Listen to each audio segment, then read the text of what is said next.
The wine cellar was cold, the kind of cold that crept under your skin and stayed there. Julian Ashford stood barefoot in the corridor of his own estate, one hand pressed against the ancient stone wall, the other frozen at his side. He had come downstairs for water, nothing more, but the sound of Celeste's voice, low and sharp and dripping with something he had never heard before, stopped him dead in his tracks. She was on speakerphone. She thought he was upstairs, sedated by the medication that dulled his pain but never his mind. She thought the blind man was sleeping. She thought wrong. "Once I have proxy control of his voting shares, we restructure everything," Celeste whispered. "Dominic handles the offshore accounts. By the time anyone notices, Julian won't have a company left to save." A male voice crackled through the speaker, calm, confident, familiar enough to turn Julian's stomach. "And what about him?"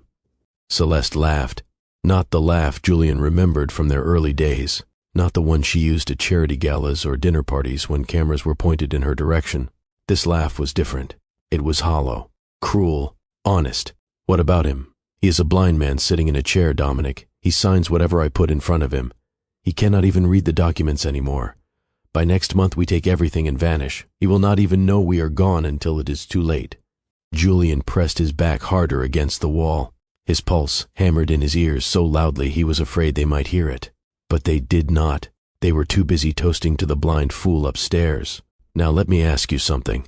Have you ever trusted someone so completely, so deeply, that the idea of them betraying you never even crossed your mind? Have you ever stood in the dark, literally or figuratively, and suddenly heard the truth about the person lying next to you every single night? That is where Julian Ashford was standing, not just in a corridor, in the wreckage of everything he believed was real. But here is what Celeste did not know. Here is what Dominic could never have anticipated. The blind man they were laughing about, the helpless, broken statue they had already written off. He had a secret of his own, one that was about to change absolutely everything. If you are new to this channel, go ahead and hit that subscribe button right now, because this story is going to take you on a journey you will not forget. Buckle in. We are just getting started. But to understand how Julian ended up standing in that corridor with his world crumbling around him, we need to go back to the man he was before the darkness swallowed him whole. Julian Ashford was not born into wealth. That was the part most people got wrong. They saw the coastal estate in northern Portugal, the fleet of cargo ships bearing the Ashford name, the four-continent logistics empire, and they assumed inheritance, old money, silver spoons. They could not have been more mistaken. Julian's grandfather, Elias Ashford, had built the first Ashford cargo vessel with borrowed money, calloused hands, and a stubbornness that bordered on insanity. One ship became three. Three became a fleet. And when Elias passed the business to his son, and his son eventually passed it to Julian, what had started as a desperate gamble on the Portuguese docks had become one of the most respected maritime empires in the world. But Julian did not just inherit the company. He reinvented it. He brought technology into an industry that still relied on handshakes and paper contracts. He digitized supply chains, automated port logistics, built software systems that cut shipping times by 40%. By the time he was 38, Julian Ashford was not just a billionaire. He was a force. And yet, for all his brilliance, for all the rooms he could command and deals he could close, Julian carried a quiet ache that no amount of success could fill. He once told a colleague over drinks late one evening, "I have built everything a man could want, but some nights this house feels like a museum, and I am just another artifact." That was the space Celeste Moreau walked into, magnetic, razor-sharp, impossibly poised. She entered Julian's world at a tech summit in Monaco, and from the moment she extended her hand and held his gaze a beat too long, he was captivated. Celeste was the kind of woman who did not just enter a room. She rearranged it. People gravitated toward her. Men wanted her. Women studied her. And Julian, brilliant in boardrooms but naive in matters of the heart, mistook her performance for partnership. 4 years they were together. 3 as lovers. 1 as something that resembled commitment but increasingly felt like choreography. Celeste thrived in his world. The yacht christenings, the gala invitations, the magazine profiles that always mentioned her name alongside his. She wore the Ashford name like a designer label, and Julian desperate to fill the silence in his museum of a life. Let her. He did not notice the small things. The restlessness that crept into her eyes when there were no cameras around. The impatience she barely concealed during quiet evenings at home. The way she studied his financial documents with a focus that should have raised questions, but instead made him think she was simply interested in his work. He did not notice because he was not looking. He trusted her, and trust, when given to the wrong person, is not a gift. It is a weapon they will eventually use against you. Then came the day everything changed. It was a Tuesday, clear skies, a routine inspection at the Ashford Maritime Terminal outside Porto. Julian stood on the observation deck, watching cranes swing containers onto the deck of a vessel bound for West Africa. The air smelled of salt and diesel. Workers moved below, like ants in high-visibility vests. Everything was ordinary. Everything was fine, until it was not. The ruptured fuel line ignited without warning. One moment Julian was reviewing a manifest on his tablet. The next, the world became white. A flash so bright it erased everything. Then heat, then sound, a concussive roar that slammed into his chest and threw him backward into the metal railing. Then silence, the terrible, ringing silence that follows catastrophe. He woke up in a hospital bed 3 days later. The room smelled of antiseptic and roses. He could hear the beeping of monitors, the murmur of nurses, the distant sound of a television down the hall. He could hear everything, but when he opened his eyes, there was nothing. Not darkness, exactly. More like absence. The complete and total removal of light, color, shape, and depth, as if the world had simply been erased while he slept. The doctors used careful, clinical language. Severe traumatic optic neuropathy, blast-related damage to the optic nerves, prognosis uncertain, recovery possible but not guaranteed. Julian heard every word they said, but only one of them registered. Blind. The return home was worse than the hospital. The estate that had once felt commanding and elegant now felt like a maze designed to humiliate him. He bumped into furniture he had walked past 10,000 times. He misjudged doorways by inches that felt like miles. He knocked over a glass of water and spent 5 minutes on his knees trying to find the shards, cutting his fingers twice before Horatio, his longtime aide, gently pulled him to his feet and cleaned the mess in silence. Julian Ashford, the man who had conquered oceans and industries and impossible odds, could not pour himself a glass of water without bleeding. The darkness was not just visual, it was existential. It settled into his bones and whispered things he had never allowed himself to think. That perhaps he had been foolish to believe he was untouchable. That perhaps the universe had simply been waiting for the right moment to remind him that he was, and had always been, just a man. In those early weeks, Celeste played her part flawlessly. She held his hand when visitors came. She posted tender messages on social media about strength and love. And standing by the people who matter, she adjusted his pillows. She brought him tea. She said all the right things. But Julian was learning something about blindness that no doctor had mentioned. When you lose your sight, your other senses do not just compensate. They interrogate. They strip away the distractions of the visual world and force you to hear what people actually mean beneath what they actually say. And what Julian heard in Celeste's voice, even in those early weeks, was a clock ticking, patience with an expiration date, love with terms and conditions. The warmth left her voice first. The small endearments, the pet names, the whispered goodnights, they evaporated like mists. Then the touch disappeared. She no longer reached for his hand across the table. She no longer sat beside him on the couch. The space between them grew measured and deliberate, as if she were already rehearsing her exit. Then came the things she thought he could not detect.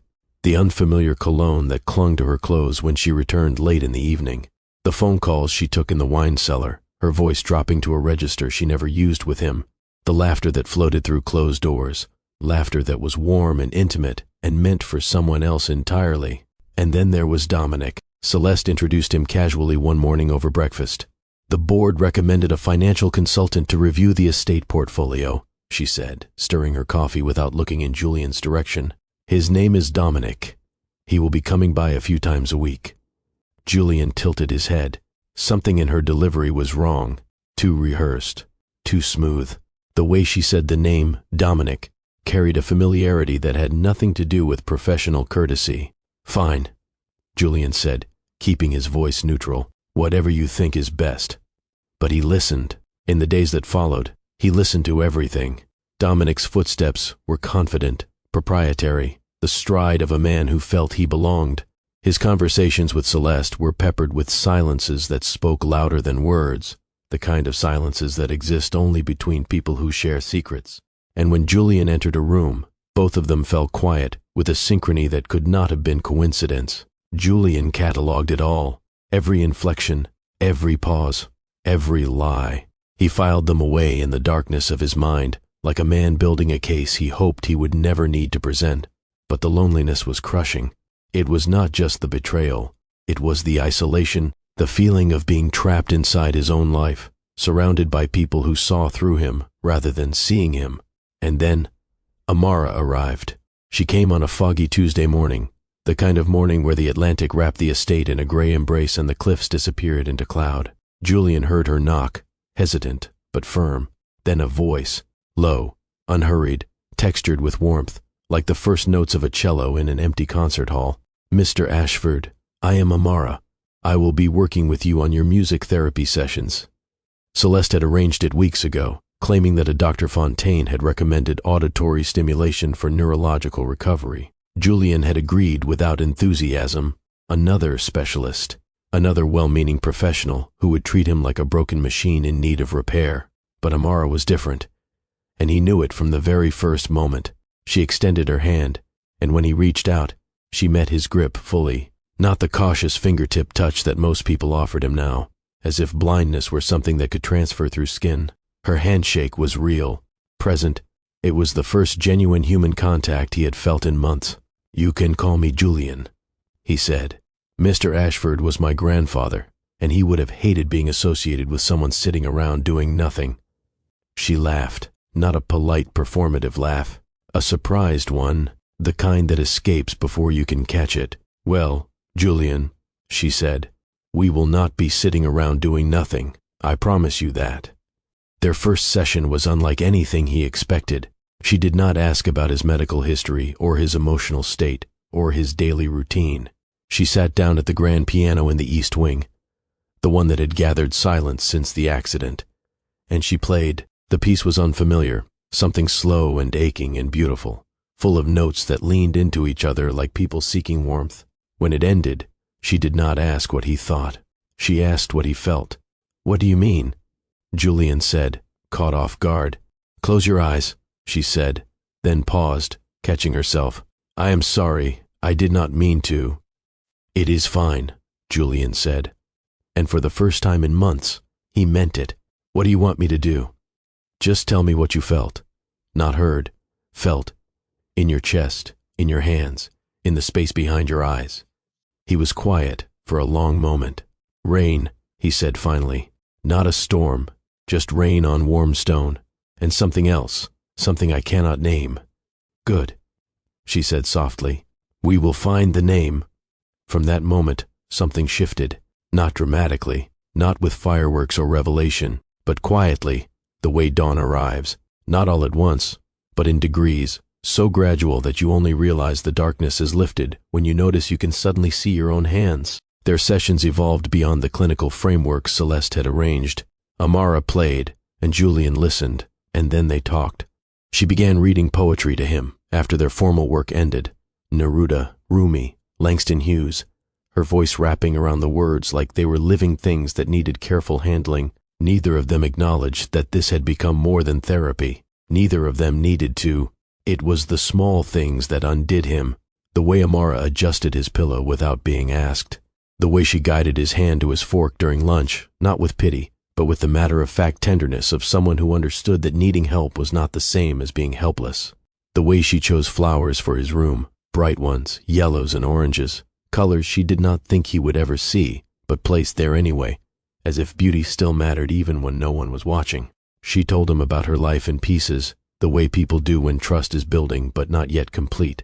She grew up in Accra, raised by a mother who sang while she cooked, and a father who believed that music was the closest human beings could get to God. She studied piano at the conservatory in Lisbon. She had been engaged once, to a man who wanted her talent but not her independence, and when she chose herself over his comfort, she lost half her friends and all of her certainty. But I gained something, she told Julian one afternoon on the terrace, the ocean crashing below them. I gained the knowledge that I could survive my own choices, and that is worth more than any ring. Julian sat with those words long after she left. He turned them over in his mind like stones, feeling their weight, their texture, and he realized that he waited for Amara's arrival each morning, the way he once waited for sunrise. She had become his dawn.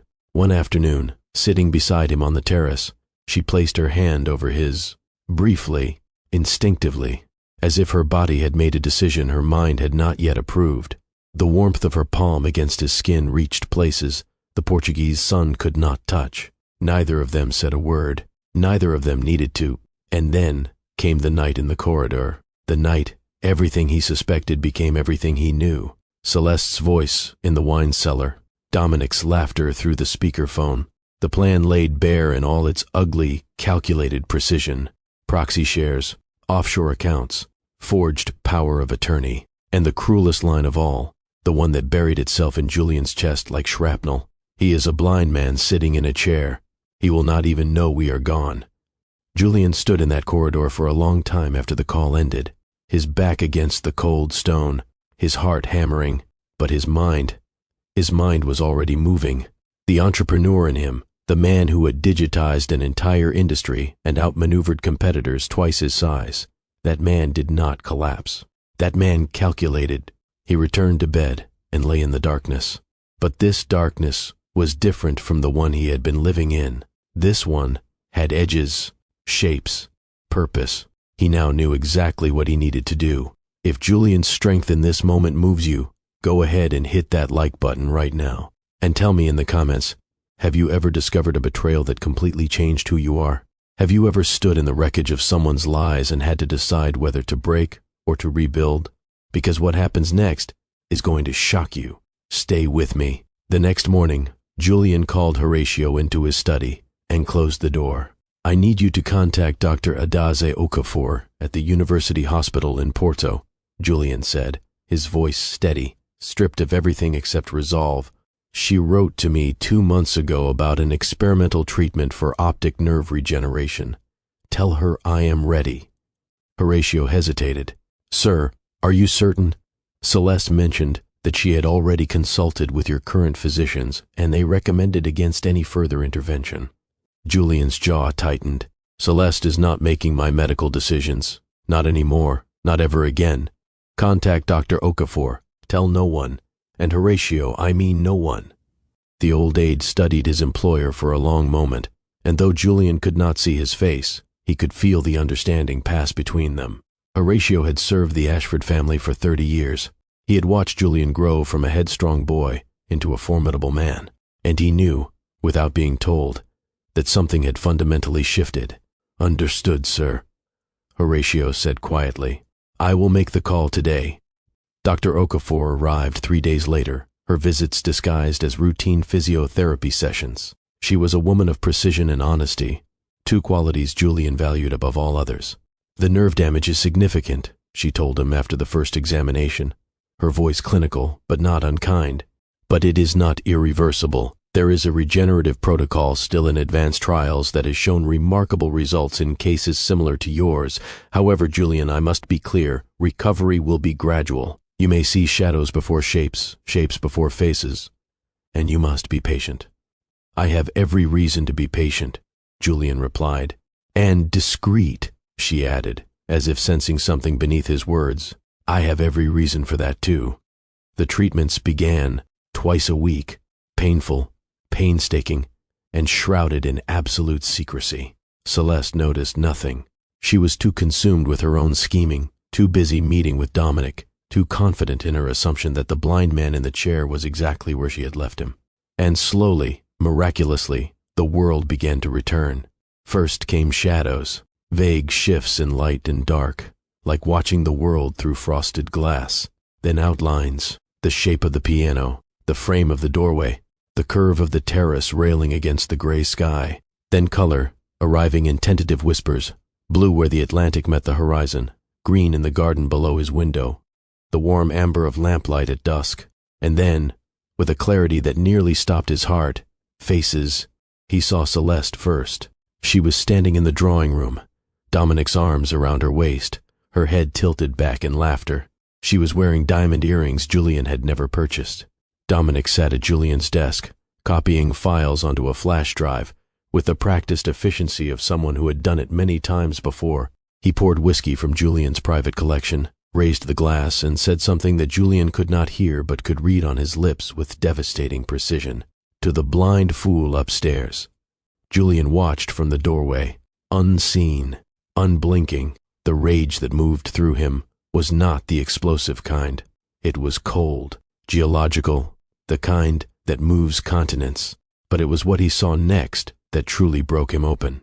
He saw Amara, not the Amara he had built from sound and touch and intuition over these weeks. The real one, the one made of flesh and light and quiet, stubborn grace.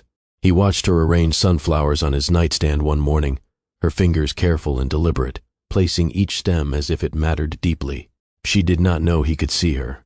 She leaned close to the vase and whispered, "Even if you cannot see them, maybe you can feel them."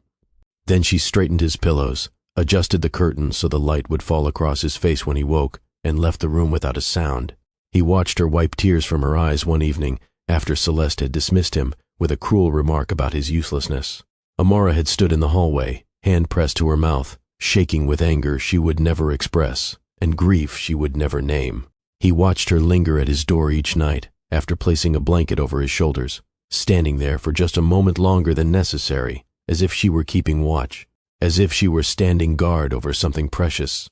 And Julian realized, with the full force of a truth he could no longer deny, that he was falling in love with her, not because she was kind, though she was, not because she was beautiful, though she was that too, but because in a house full of lies and performance and calculated cruelty, Amara Osei was the only person who had never once pretended to be anything other than exactly who she was. He began gathering evidence with the methodical precision that had built his empire.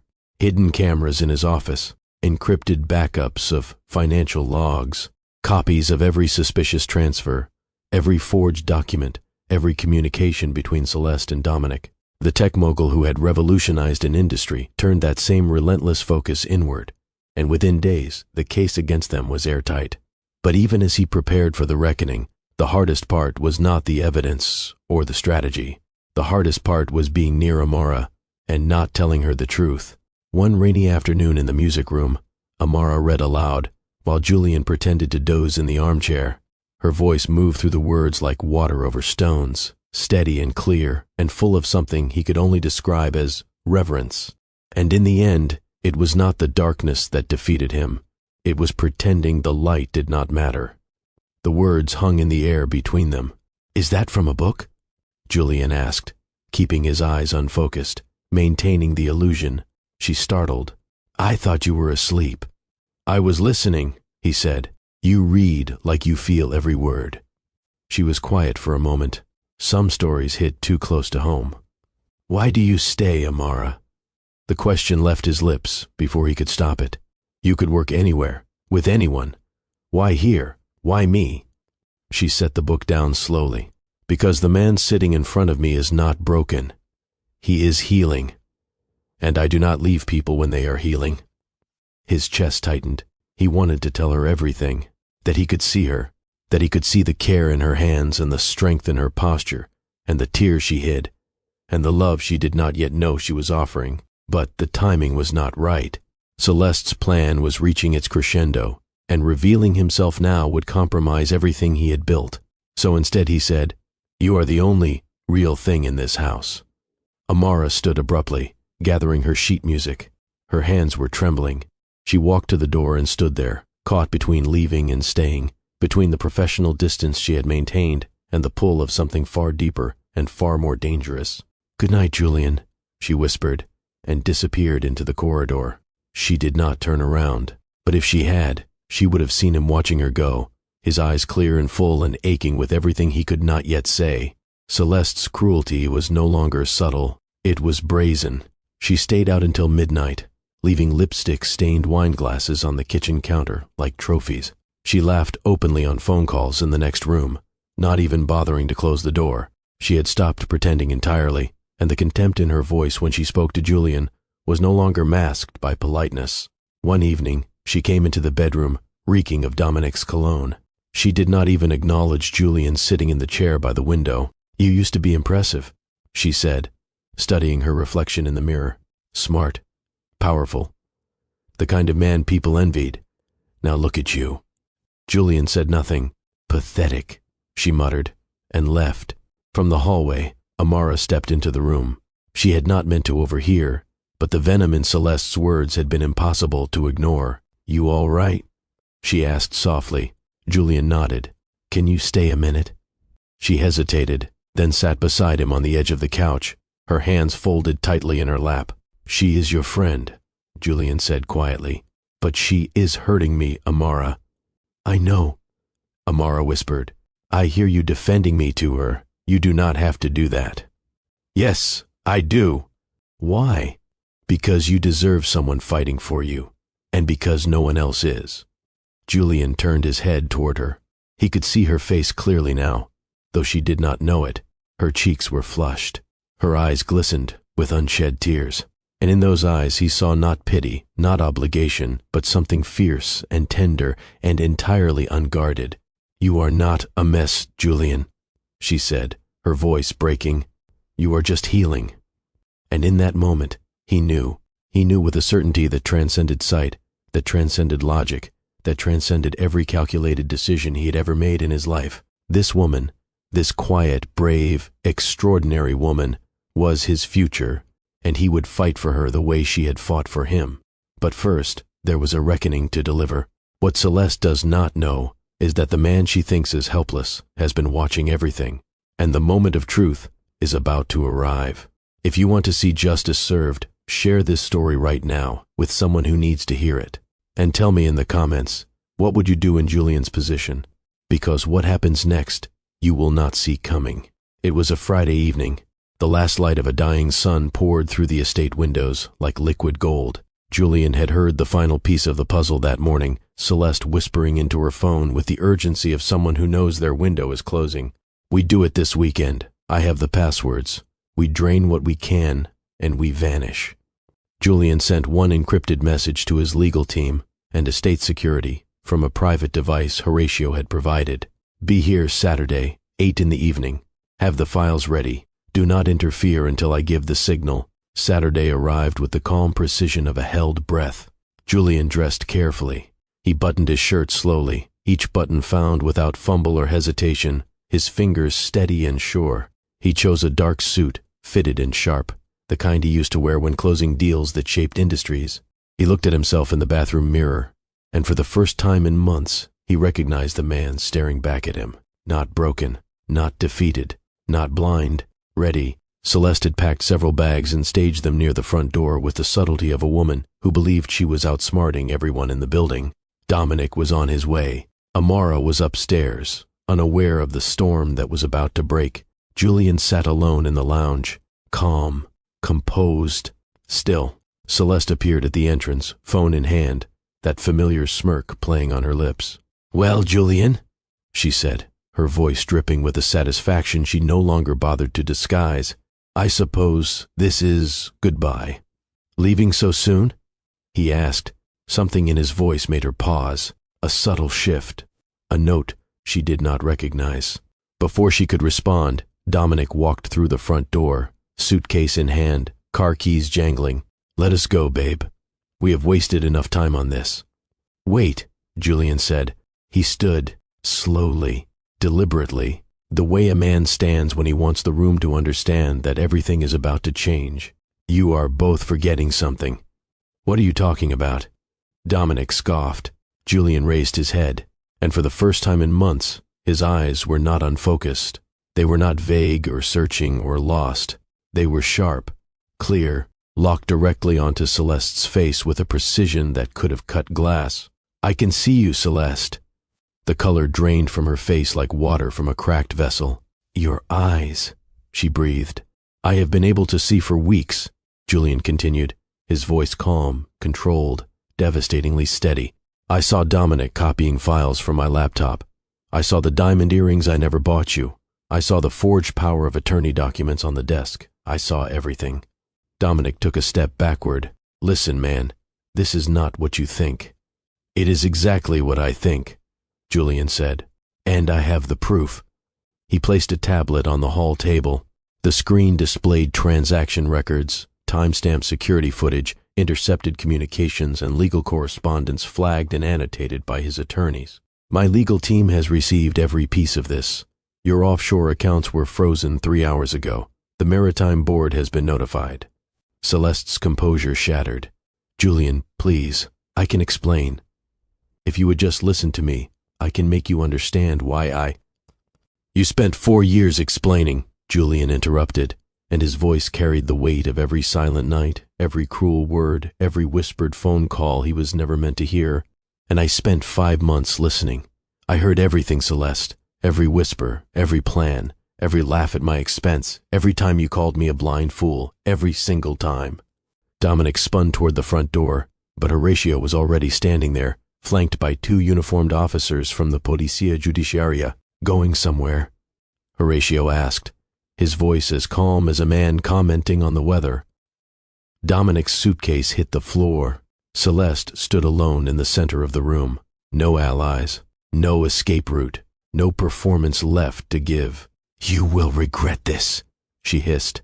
Julian looked at her one final time, and in that look was not hatred, not rage, not even satisfaction, just the quiet, devastating clarity of a man who has finally seen the truth. "The only thing I regret," he said, "is how long I let your presence convince me it was love." She was escorted out of the Ashford estate into the fading light. Her heels clicked against stone for the last time. The door closed behind her, with a sound that was not loud, but final. Julian stood in the silence, and for the first time, the silence was not heavy. It was not suffocating. It was not filled with ache or suspicion or dread. It was just silence, clean and open and new. He found Amara in the music room.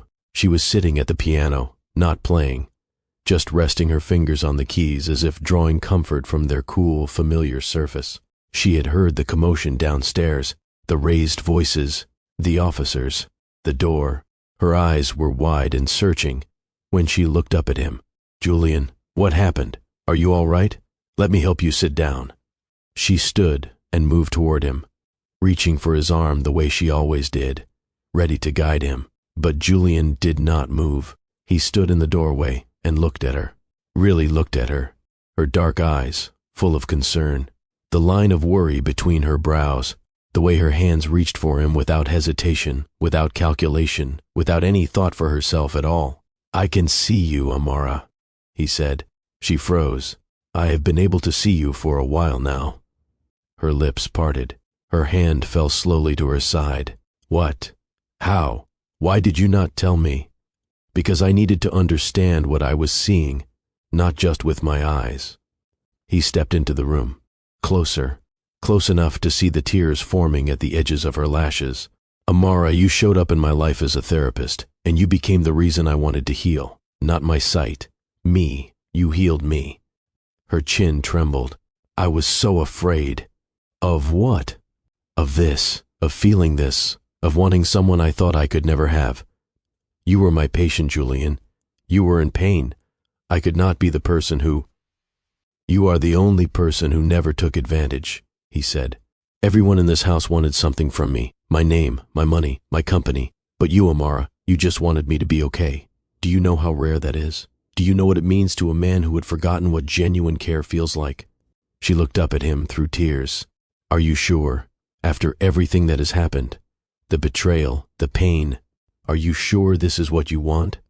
He reached for her hand, the same hand that had guided his to the fork during countless lunches, the same hand that had placed sunflowers on his nightstand and pulled blankets over his shoulders and rested, just for a moment, on his own that afternoon on the terrace. "You have me," he said, "all of me, the broken parts, the rebuilt parts, and everything in between."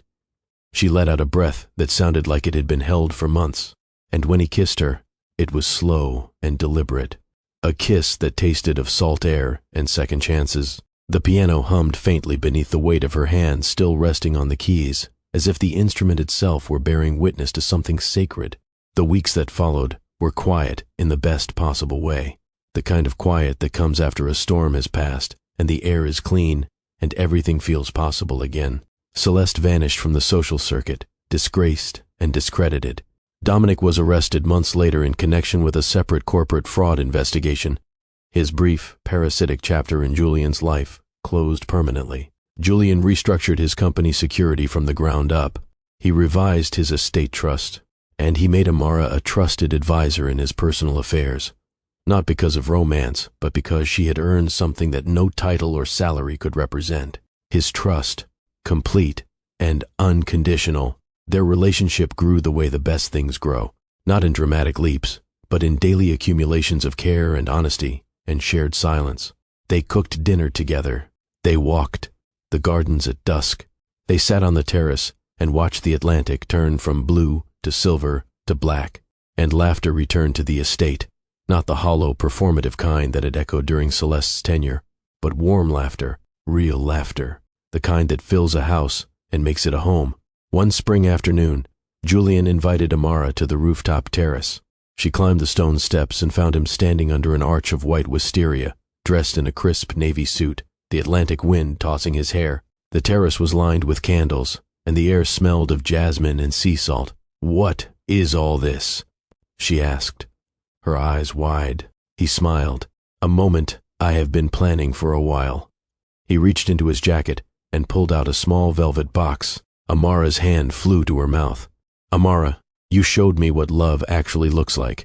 Not performance, not transaction, not convenience. You saw me when I was invisible to myself. You helped me when I could not help myself. You stood by me when every other person in my life ran, and I do not want to live another day without you beside me." He opened the box. Inside was a radiant cut diamond set in a platinum band, catching the afternoon light and scattering it like tiny stars. "Will you marry me?" Her tears fell freely. Her voice broke into something between a laugh and a sob. "Yes," she whispered. "Yes, I will." They married in the garden of the coastal estate on a morning when the lavender was in full bloom and the Atlantic stretched behind them like a benediction. It was a small ceremony. Horatio stood as witness. A local priest spoke words of grace.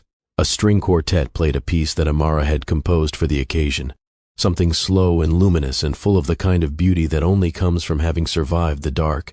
She wore ivory linen, her locks crowned with tiny white blossoms. Julian wore a simple gray suit and an expression of such unguarded joy that even the staff who had known him for decades barely recognized him. His vows were simple. You played music for a man in the dark, and you never once asked him to pretend he could see the light. You just sat with him, patiently, faithfully, until the light came back on its own. I will spend every day of my life being worthy of that grace. Amara's voice shook as she replied, "You taught me that love is not loud. It is not grand gestures or perfect timing. It is staying. It is listening. It is choosing someone not despite their scars, but because of the courage it took to survive them. I choose you, Julian. Every morning, every silence, every song." When they kissed, the garden erupted in gentle applause. Not a spectacle, not a performance, just the honest, earned celebration of two people who had found each other in the most unlikely of places. Months later, the sun dipped low over the Portuguese coastline, painting the cliffs in shades of amber and rose. Julian sat on the terrace with his arm around Amara, her head resting against his shoulder, her hand placed gently over the soft curve of her belly. "Do you think they will love the ocean?" she murmured. Julian smiled, pressing his lips to her temple. "If they have your soul, they will love everything worth loving." She tilted her face toward his, catching the last golden light. "And if they have your stubbornness, then God help us both." They laughed together, real, unhurried, healing laughter, the kind that fills a house and turns it into a home, the kind that echoes down hallways and across years and into the lives of children not yet born. In the distance, lanterns flickered along the cliffside path. The waves kept their ancient rhythm, and Julian Ashford, the man who had lost his sight and found his vision, held the woman who had given him both, knowing with every fiber of his being that the greatest thing he had ever built was not an empire of ships and steel and software. It was this quiet, luminous, improbable love. He had been betrayed by the woman who shared his bed. He had been mocked in his own home. He had been robbed, deceived, and dismissed as a broken man with nothing left to offer. But in the end, it was not the betrayal that defined him. It was what he chose to do after. It was the strength to be still when everything inside him screamed, the courage to trust again when trust had nearly destroyed him, and the wisdom to recognize that love, real love, does not arrive with fireworks and fanfare. It arrives quietly, with sunflowers on a nightstand and a hand placed gently over yours on a terrace overlooking the sea. Julian looked at Amara. She looked at him, and for the first time in his life, he saw everything clearly, not because his eyes had healed, but because his heart finally had. If this story touched something in you, I want you to do me a favor right now. Hit that like button. Share this video with someone who needs to hear it today, someone going through betrayal, someone struggling to trust again, someone who has forgotten that they deserve to be loved well. Drop a comment and tell me what real love means to you. I read every single one, and your words might be exactly what someone else needs to see. And if you have not already, subscribe to Sweet Love Journey and turn on that notification bell so you never miss a story.